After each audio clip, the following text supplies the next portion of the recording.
जय राधा माधव कुंज बिहारी।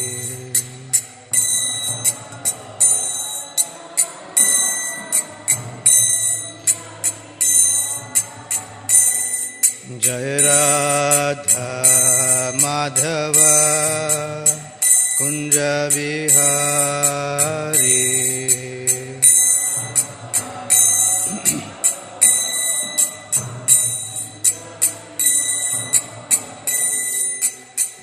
गोपीजना वल्लभ गिरिवरधारी।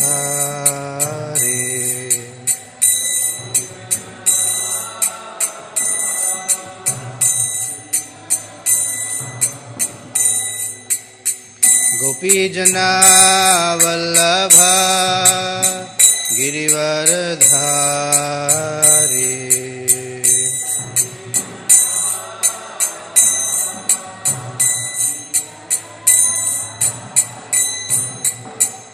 यशोदानंदन व्रज जनरंजन।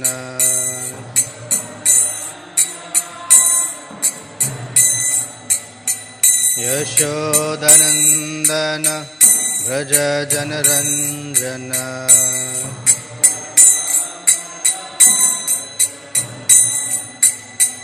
यमुनातीरावनचारी।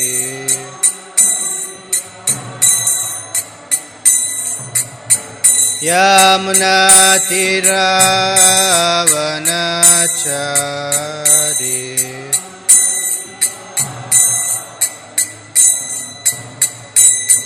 जय राधा माधव कुंज बिहारी।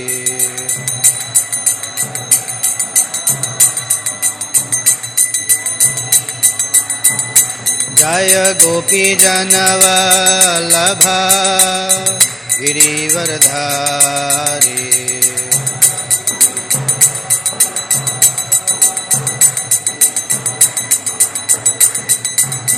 यशोदानंदन व्रज जनरंजन।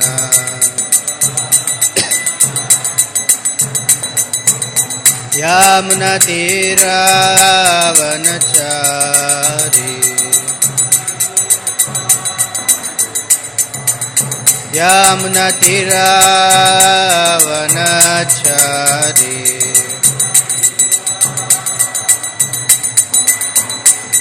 जय राधा माधव कुंज बिहारी।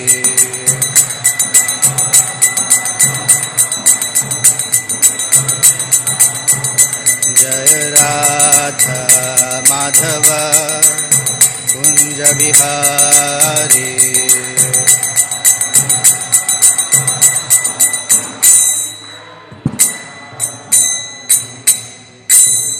जय Om Vishnupada Paramahamsa Parivrajakacharya Ashtottara Shatashri Srimad his divine grace A C Bhakti वेदांत स्वामी शिल प्रभुपाद की जय।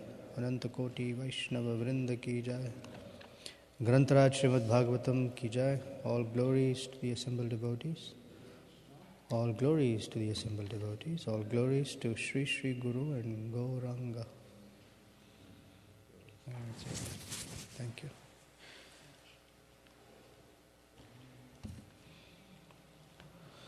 ओम नमो भगवते वासुदेवाय।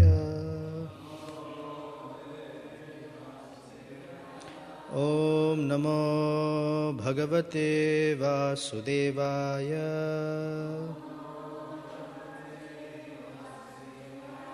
ओम नमो भगवते वासुदेवाय।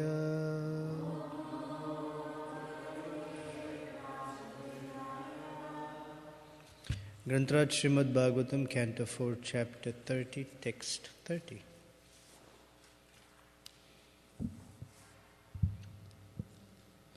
असावेव वरोऽस्माकम् ईप्सितो जगतपते।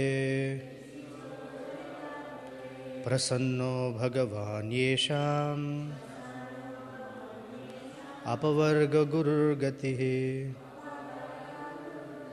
asaveva varosmakam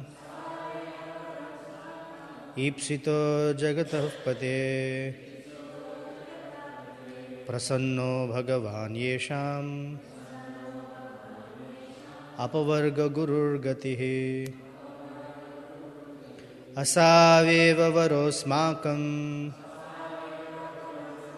ipsito jagatah pate prasanno bhagavanesham apavarga gurur gatihi.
Ladies, please.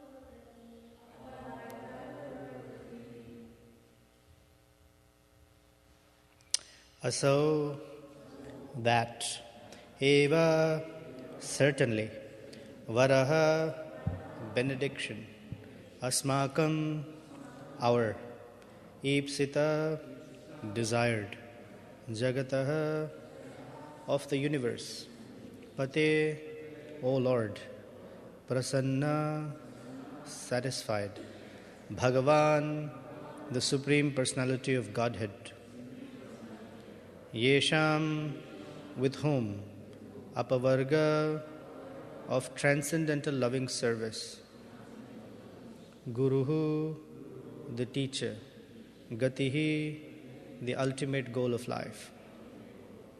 Translation and purport by Srila Prabhupada Ki Jai. O Lord of the universe, you are the actual teacher of the science of devotional service. We are satisfied that your Lordship is the ultimate goal of our lives, and we pray that you will be satisfied with us.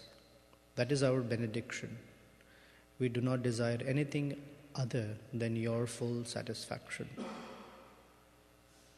Purport. In this verse, the words apavarga gurur gatihi are very significant. According to Srimad Bhagavatam, 1st Canto, 2nd Chapter, Text 11, the Supreme Lord is the ultimate fact of the Absolute Truth. Brahmeti, Paramatmeti, Bhagavaniti Shabdyate. The Absolute Truth is realized in three features: impersonal Brahman, localized Paramatma, and ultimately the Supreme Personality of Godhead, Bhagavan. The word apavarga means liberation. Pavarga means material existence. In material existence, one always works very hard but is ultimately baffled. One then dies and has to accept another body to work very hard again. This is the cycle of material existence. Apavarga means just the opposite. Instead of working hard like cats and dogs, one returns home back to Godhead.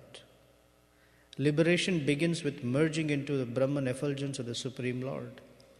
This conception is held by the Jnani Sampradaya, philosophical speculators, but the realization of the Supreme Personality of Godhead is higher. When a devotee understands that the Lord is satisfied, liberation or merging into the effulgence of the Lord is not very difficult. One has to approach the Supreme Personality of Godhead through the impersonal Brahman effulgence, just as one has to approach the sun through the sunshine. It is not very difficult to merge into the impersonal effulgence of the Lord, Brahman, if one has satisfied the Supreme Personality of Godhead.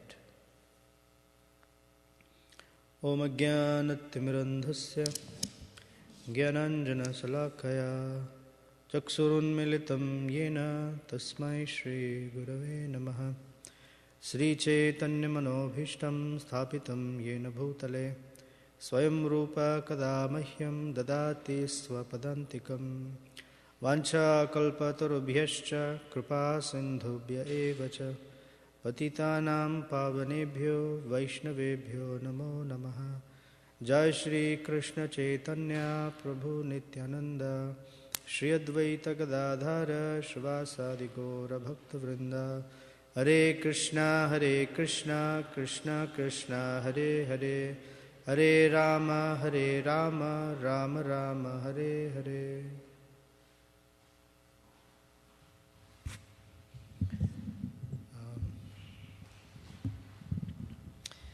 This is the place, or from here on, where the Prachetas are beginning to ask for a benediction. So far they have glorified the Supreme Personality of Godhead,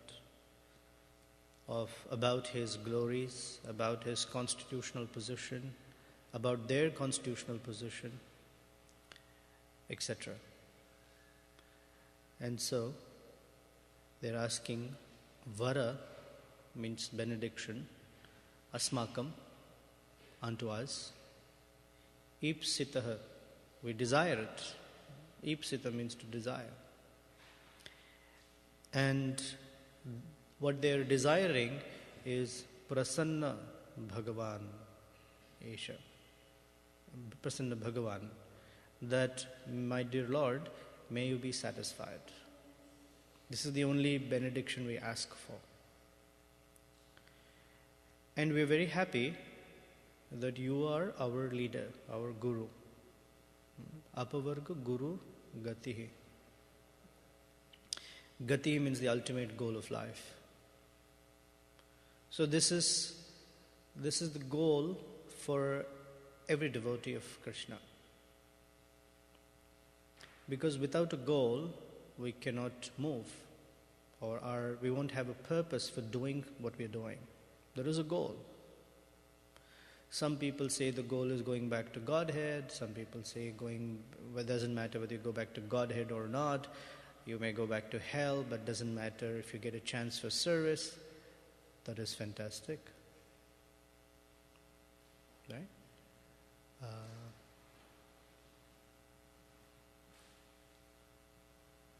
Apavarga narakeshu apitulyarthava. It doesn't matter whether one is liberated, whether one has to go back to hellish condition. The devotee is not fearful of it because they're engaged in service to Krishna. Same thing, it's just said in different ways. Regardless, the principle is that there is a goal. Most people have goals, but those goals are material goals. And really foolish people have very short-term material goals. And completely foolish persons have absolutely no goals. So it's a matter of, it's a degree of foolishness. Whether you have no goals, material goals, or long-term material goals, it's all foolishness. So one may say, I'm a better fool than you are, but it doesn't help. As long as one has material goals, it's considered foolish anyway. Then there are spiritual goals, and that's what one is supposed to have as a human being, to cultivate a goal to aspire for, some direction to move in. So here they're expressing their goal. Our only goal is that may you be satisfied. Very simple goal. Goals don't have to be complicated or extremely esoteric. Goals are very simple. When there are simple goals, then life becomes simple. When there are complicated goals, then life becomes really hellish. That's the pavarga coming up. So goal is very simple. May you be pleased. And as soon as one sets up that goal, all other subordinate goals, I'll use the word subordinate for now, all other subordinate goals are in place automatically. So if the goal is to satisfy Krishna, then the first goal is to know how to satisfy Krishna. Who will teach me how to satisfy Krishna? So we need a spiritual master. We need the Vaishnavas. We need the Vedic Tantras. So living a life that cultivates very sincere following of these assets that Krishna provides is in the direction of we want to satisfy Krishna. We want to reach Krishna. You are our ultimate goal, gatihi. Then Prabhupada says, apavarga means liberation and pavarga means material existence. Now generally as devotees, when we hear the word liberation, we become uncomfortable. Like, oh, liberation. Because generally we have this conception. The word liberation has a particular connotation for us. We associate the word liberation with Mayavadis. In this context, that's not the liberation they're talking about. They're talking about the cessation of material existence. So in terms of category, there are two categories of existence. One is called conditioned existence and the other is called liberated existence. Conditioned existence is within the relative realm, the 8,400,000 species of life, 3 modes of nature, etc., which is something we're very, very familiar with. The liberated existence has different conceptions of what that existence means. Brahmeti, Paramatmeti, Bhagavan. But they're all liberated existences, or in the category of liberation. So that's all right. Even impersonalists are considered spiritualists. The Mayavadis are considered hoax. Well, it's a joke. So impersonal existence is the pathway, the access to understanding Krishna as a person. Or put in a simpler language, it's the platform on which one operates as a soul and does spiritual activities, does not associate with the body and the mind. This is called Brahman existence. Brahmabhuta prasanna atma, where there is blissful existence in whatever circumstance. If a person can be blissful in all circumstances, then we say that is Brahman existence. Another word we use is dhira, sober. Because a sober person can be happy. A person who's not sober cannot be happy. He is generally bewildered, muhyati. So, prasanna atma, no shochati, no kankshati. There is no hankering, and there is no lamenting. Hankering and lamenting means living either in the past, lamenting about how the past could have been different. I'm sure each one of us, when we look at life, we could say, I wish my past were a little different. If I had that opportunity, if it were like this, could have, should have, would have, must have, might have, whatever. We have an idea of how our past could be a little different. But worrying about it and complaining about it is called shochati, lamenting.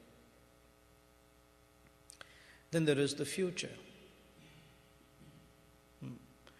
The hankering for future, the adjustment of circumstances today so that my future will be the way I would like it to be. I wish it would be like that. I hope it will be like that. And because our focus is so much on the future, we're busy adjusting the present to get what we want in the future. This is horrible life. Because future is an illusion. Nobody has seen it. We have some idea of what the future will look like.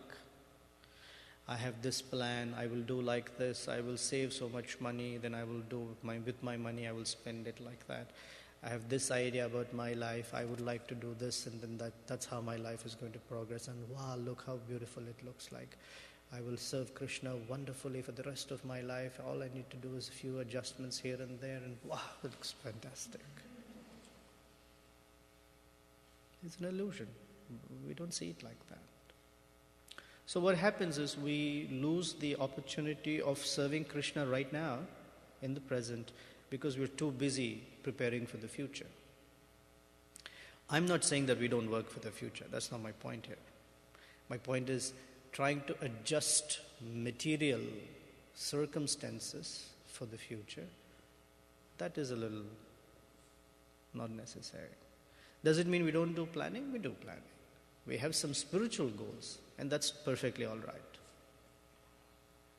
Adjusting life to meet with spiritual goals under the guidance is perfectly bona fide.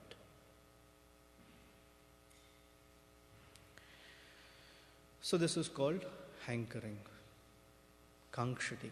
Kanksha means aspiring for. Akanksha means aspirations.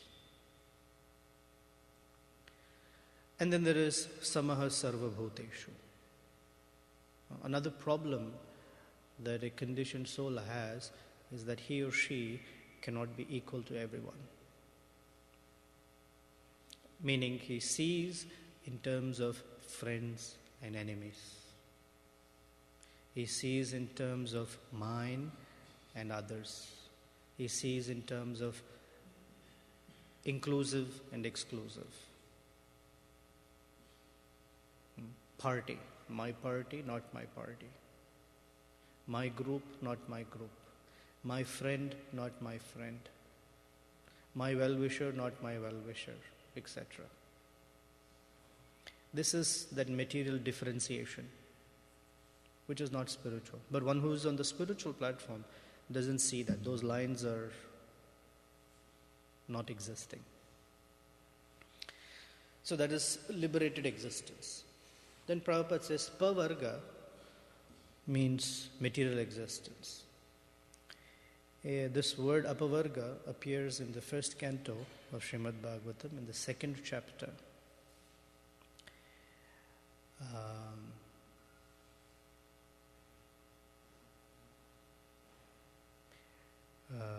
Savai pumsam paro dharma. Dharmasya.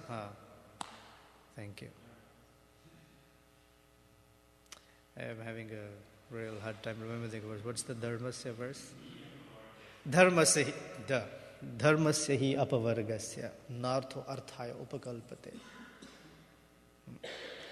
So there Prabhupada explains, if you ever get a chance to read that book called Dharma, it's a series of lectures that Prabhupada gave on the second chapter of the first canto. And it's all put together in a book called Dharma, the Way of Transcendence. Fantastic book.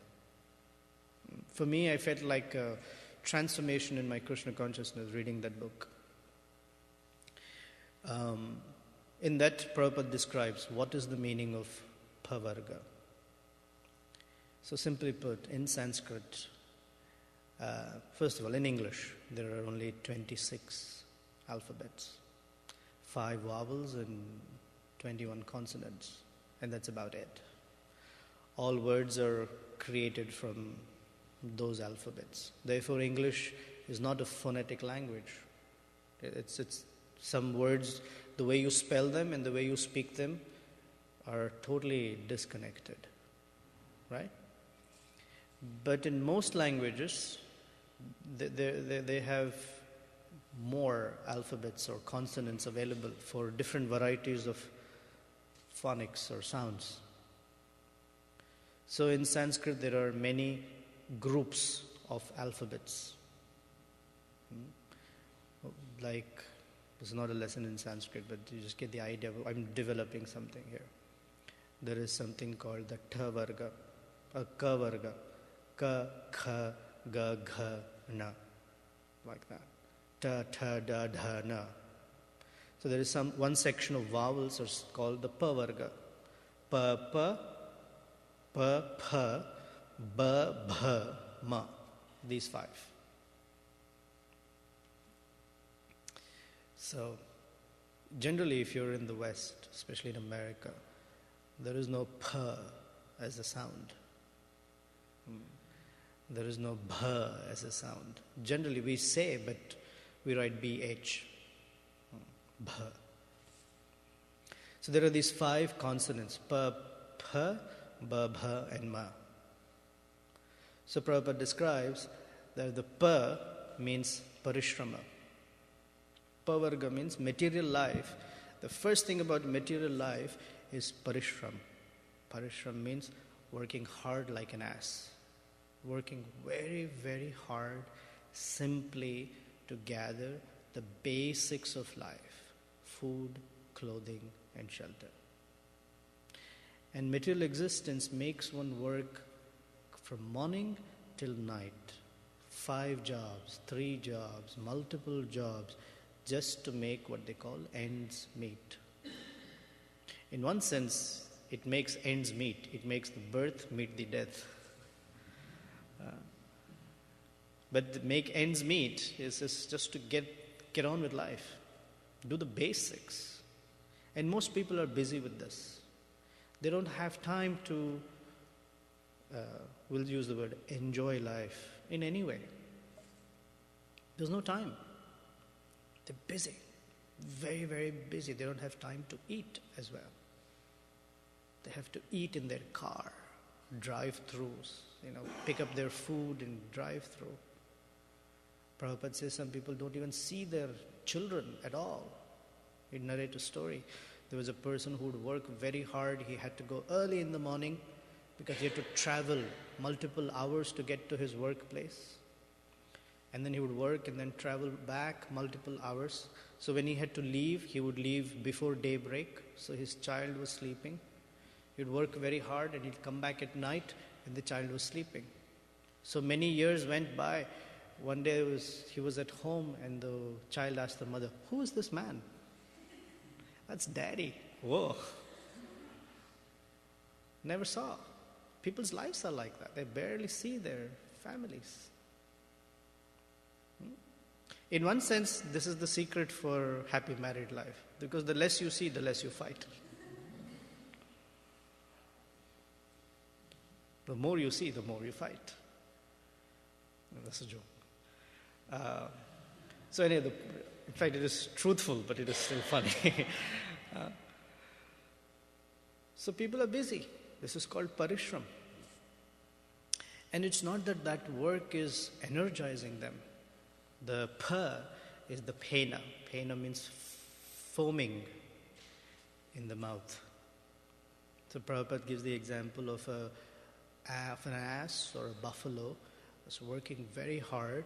You will notice that they froth or foam in the mouth. Working very, very, very hard. So part of material existence is with hard work, all you get is foaming in the mouth. Meaning a lot of energy is expended just to get the basics done. From morning till night, morning till night. And what's the foaming? Diseases. The body gets weak very quickly. People's structures change. Most people are stressed out with back pain and all that because nowadays everyone is software engineers sitting on chairs cricket, cricket, cricket, whole day, only fingers are working, they can't move. So many complications arise. Because they're working very hard for gathering few things, they become very attached to whatever they have. That's the bandhana. So they have a sense of proprietorship that's very, very intense. This is mine. I have worked very hard for it. So Prabhupada says, even a pauper is proud of his penny. I have one penny. This is mine. I own it. And I am going to hold on to it very tightly because it has come to me after so much effort. It's called bandhan. And because there is bandhan, one cannot give in charity. One becomes very fearful, scared that how can I give it? That's the next word, bha. Because of bandhan, there is bhaya, fear. Fear that these things will go away if I don't take care of them. So people are very busy taking care of their possessions. Those possessions, anyway, people cannot take. When one dies, it's not that one takes his antique china with him. When one dies, it's not that one takes his car with him. Please bury me with my car. One doesn't take anything from this world, but so carefully will take them to the car wash and get it all nicely waxed and shining. I don't mean that we should not do that. The point is absorption in that. Bhaya, there is a fear that it will go away. And that fear ends in mrityu, death, which is anyway going to happen. For everyone, our streets are all with a dead end. There's no street that has no dead end sign. All, for every living entity, their path has a dead end in that life. But they're oblivious to it. Ahani ahani bhutani gacchanti anamayam. When Yudhishthira Maharaj was asked this question, this is called the Yaksha Prashna section. The Pandavas were in the forest, incognito, and they were all very thirsty. So they, after many, many miles of searching for water, they found a little pond that had fresh, clear, tasty water. So being the youngest, Sahadeva, Sahadeva, he went to bring water. When he was about to gather water, a yaksha asked him or said to him, "Don't take this water, I am the owner of this lake. Unless you answer my questions, you cannot drink water." So Sahadeva said, "Right now I'm very thirsty. I don't care who you are. If you need to fight, I'll fight with you. I'll answer your questions later." Drank water and fell dead. Nakula came. He was also warned, "Don't drink water without my permission, without me asking you questions, otherwise you will die." He said, "I don't care." Drank and he fell dead. So like that, one by one, all the Pandavas came. They all disobeyed because they were extremely parched and thirsty. They all died. Nakula, Sahadeva, Bhima and Arjuna. Then Yudhishthira Maharaj came. He was also thirsty, right? And the Yaksha said, "Please answer some questions." And Yudhishthira Maharaj said, "All right, I'll answer some questions." So there's a whole conversation. It's a long section, beautiful section, practical lessons of life. So one of the questions was, he asked Yudhishthira Maharaj, "What is the most wonderful thing in this world?" And he didn't say the Taj Mahal. He didn't say the Great Wall of China. He said, the most wonderful thing is ahani ahani gacchanti bhutani. That every minute we notice that there is somebody or the other who's dying. And the most wonderful thing is, I think that I will not die. I think that this is not going to happen to me. This is the most wonderful thing. We notice. So if you pick up newspaper, hundreds are dead. You turn on the TV, someone's dead. People that we know are going away. But in general, the conditioned low soul lives his life or her life in such a way that that's not going to happen to me. Like I have figured it out that this is not coming to me. This is the most wonderful thing. So in one sense, human life, without sounding too morbid, human life is preparation for death. Actually, it's preparation for what lies after death. So apavarga means to break this mold of working very hard like an ass, frothing or foaming in the mouth, collecting little things and becoming attached to them, afraid of what the future will hold for me, and dying really ingloriously. This is called pavarga life, material life. Apavarga life means working hard for Krishna. Because we have to work hard anyway. So working hard for Krishna's pleasure. And may Krishna be pleased, being the ultimate goal of our life. That is called apavarga life. So, those are some thoughts. Any comments or questions? Yes, Ashaya, I hope it's not off topic. Something that just came to mind when you were talking about the working hard and the tendency of the conditioned soul and foolishness of whatever degree, goodness, passion, ignorance kind of thing. How merciful Srila Prabhupada was that he somehow engaged that foolishness in such a way that everybody got a little credit for Krishna consciousness, spiritual credit. and I was thinking, how do we? He was so powerful that wherever you were, he could somehow, connect you to the lotus feet of Krishna. And my sense is that, that it requires a person like that to be able to really do that. Because stuck in the mud, how do you pull somebody out unless you have so much strength? So my sense is that connecting people to the Prabhupada or somebody like that is the only way that we can really do it. Mm-hmm. That's coming up in the next verses. They're going to ask, because this is our goal, apavarga vartmani, on the path of liberation, please give us the association of your devotees. Because that's the only way. Yeah, so the same good point. That's what they're aspiring for. Jai Jagannath Prabhu is right behind you. No prayasa. But in devotional service, a little prayasa is required because of the conditioned state. Srila Prabhupada teaches like that. Right. So sometimes we have experience of feeling, at least, that we're putting a lot of effort in our devotional practices, but are also ending like the materialistic person in a baffled position. Really? As Srila Prabhupada is describing.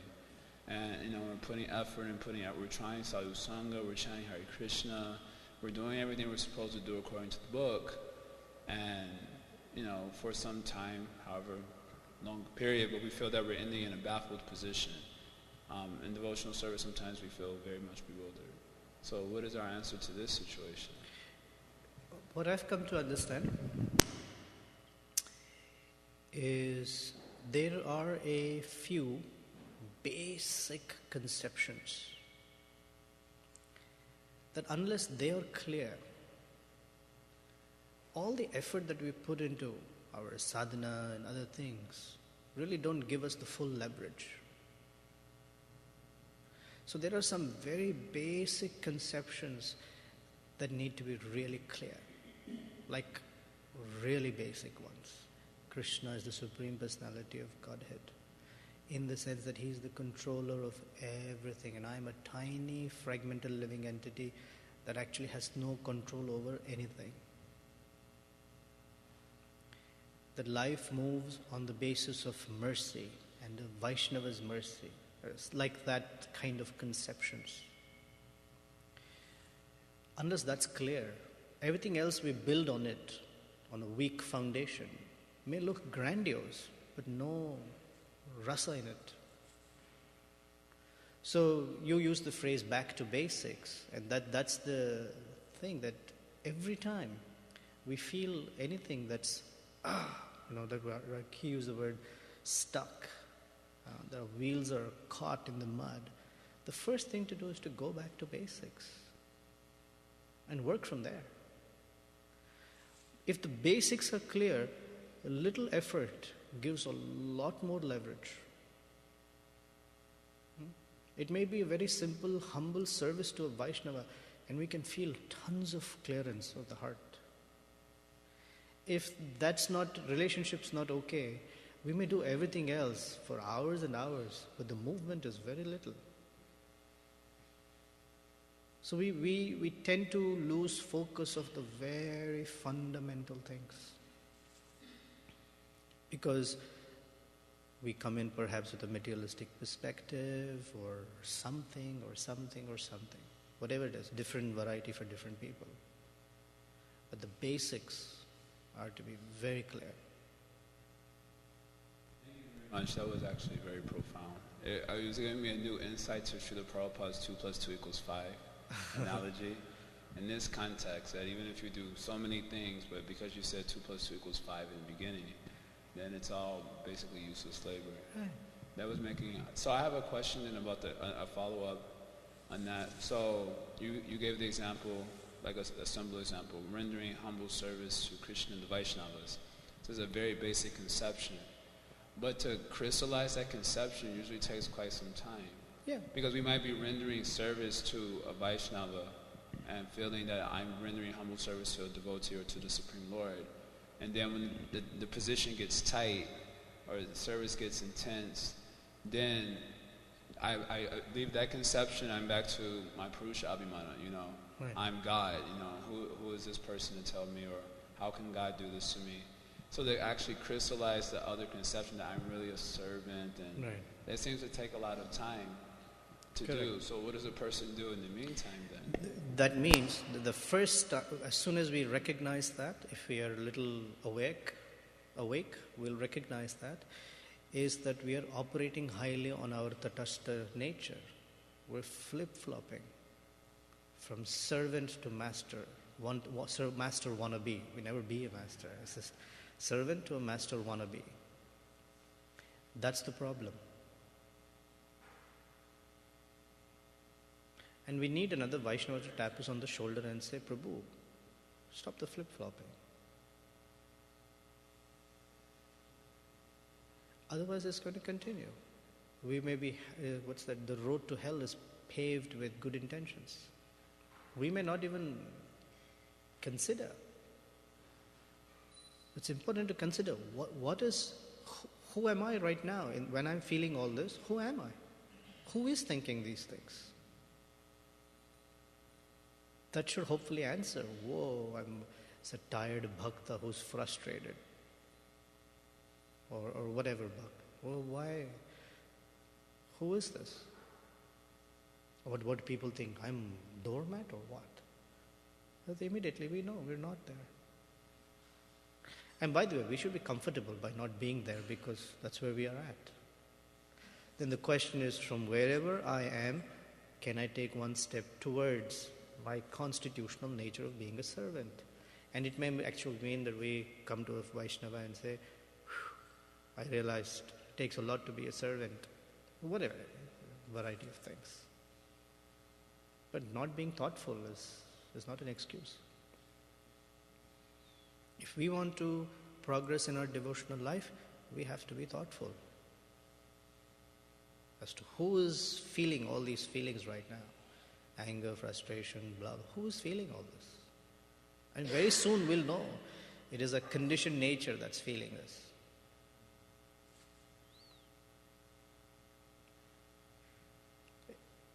Not that it's a bad thing. Awareness is good. We're not qualifying the awareness. We're just saying being aware is good. then we know what to do from there on. Yes. Care. I had just a follow-up question on this point, and in terms of our situation in the ashram also, how does one, because one feels concerned about being judged for not coming up to the mark, Right. Coming up to the proper standard, and I see I have all these anarthas and they're really cumbersome, and I'm not able to come up to the mark. And I feel or I see that others are really at a mark that I would also like to be at. So I don't necessarily feel judged from them, but I'm judging myself, and I feel inadequate and so on.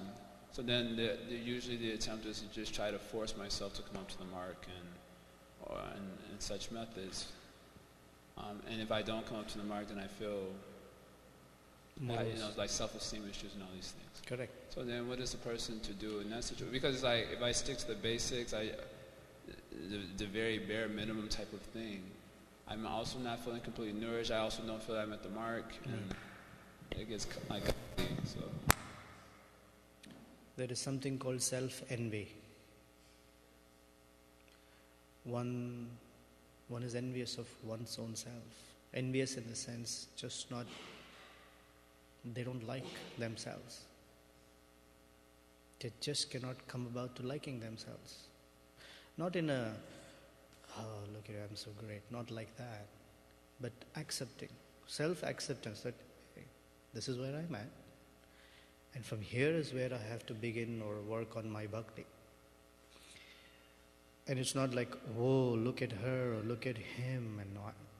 That is envy. Self-envy actually. Self-envy manifests because of the absence of love. They don't feel loved or cared for. So then they feel judged. So in an ashram setting, or a little community setting, or whatever, family setting, there has to be a lot of experiences of love. Like you have to go out of your way to express love to them. Each of us have to do for each of us to come out of that place. It takes a lot of work. And some people don't budge from there because self-envy position is a very comfortable position. Although it's suffering, we've noticed we become very content in our suffering.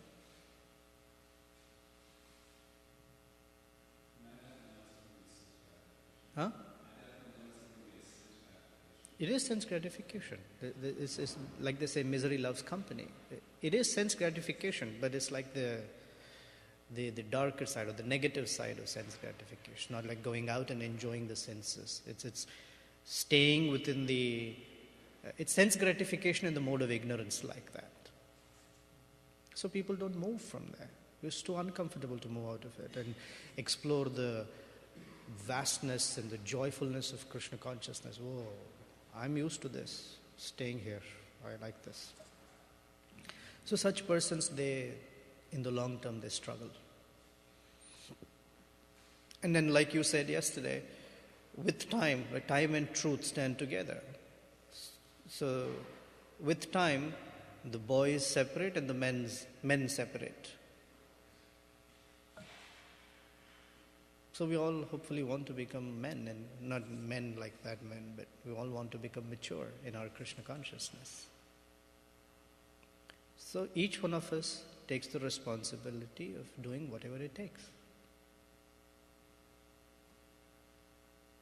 Part of whatever it takes is being open to getting feedback, being open to hearing other Vaishnavas, being open to looking within, considering, what's wrong? And if I don't know, then I ask someone, what's wrong? What do you think? Where do you think I could improve?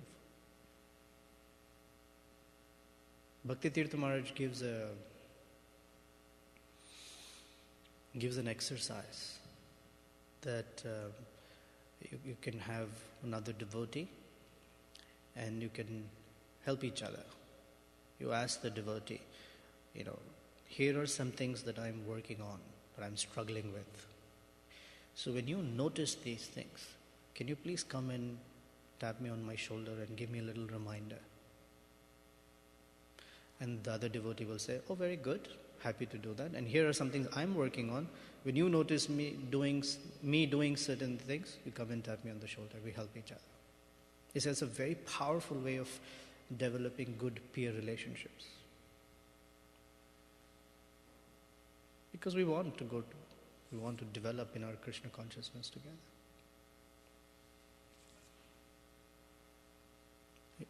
I'll move to Himanshu. Already answered. Okay. Well, you're easy. Siddhartha.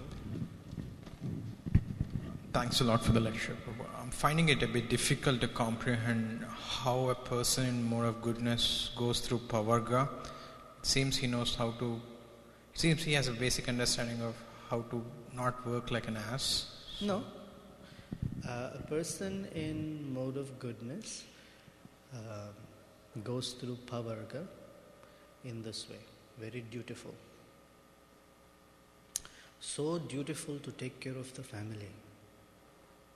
So dutiful to do the right things that can neglect their Krishna consciousness. You know people like that? I know people like that. Can I relate to it? Right? It seems that they don't go through suffering or No.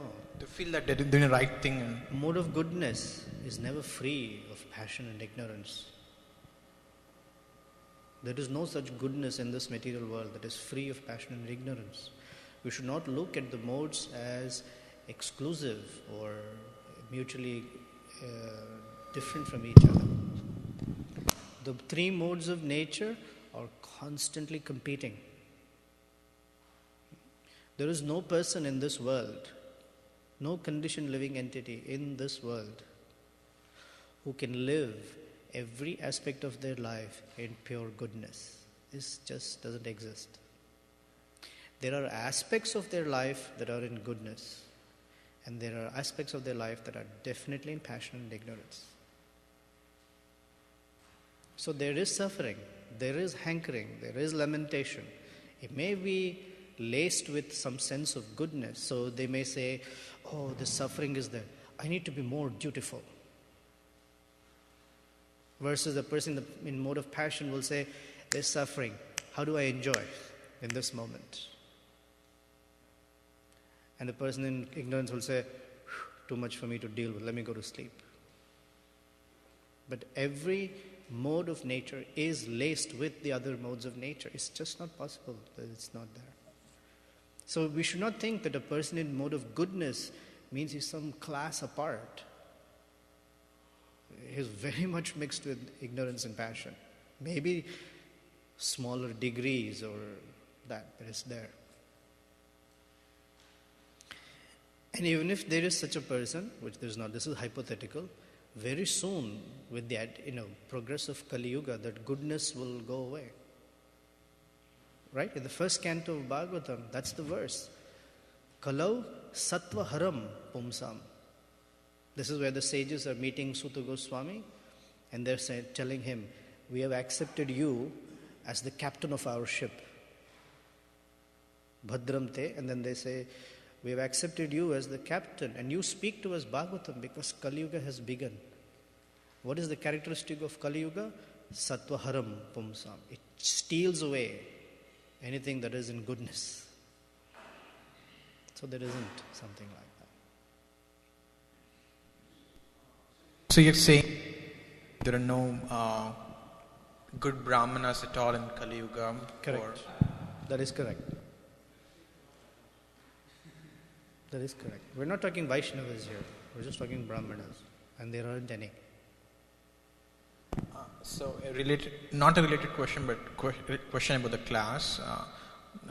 Again, this Brahma Bhuta Prasannatma verse and also Brahmano Kavihastino. So it's good to read it, but when we actually implement it, even at the level of on a transcendental platform, we don't really see, say, animals in mode of ignorance, like lizards and roaches, in the same way as cows, right? We try to avoid roaches, they're not welcome, and cows are worshipable. So how do we understand that they are they're all living entities, they're all parts and parcels of Krishna, and they all deserve respect in that sense. But we don't worship a roach. Definitely Gokulananda Prabhu does not. But we're not meant to worship roach. That would be improper application of the principle of spiritual vision. So how is that vision different from the vision of someone in goodness? Here's, vision and goodness. Here's the vision of a devotee. As you see the different species, the vision is, how this particular living entity has utilized his free will, that today is, what kind of desires this entity must have, that is, Krishna has given him such a body to fulfill these desires. How this living entity has misused his free will that now is in this body. And then how can I, if at all, if Krishna would like me to serve, how can I serve here? There's no judgment. Cockroaches are bad, monkeys are good. No judgment like that. Every living entity is a living entity. But cows are special because they're very dear to Krishna.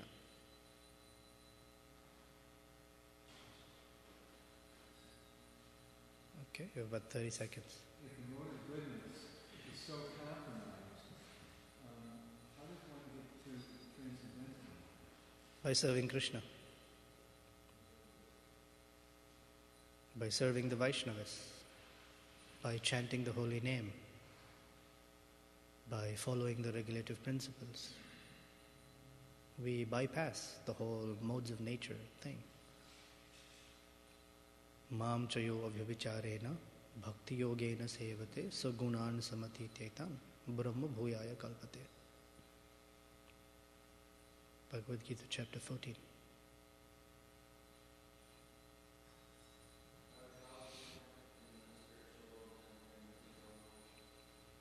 What's different in the cows?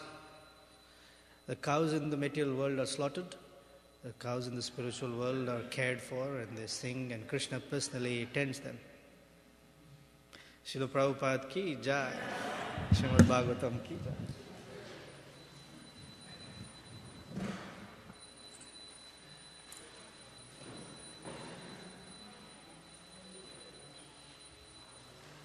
Oh, Ishtagoshti downstairs.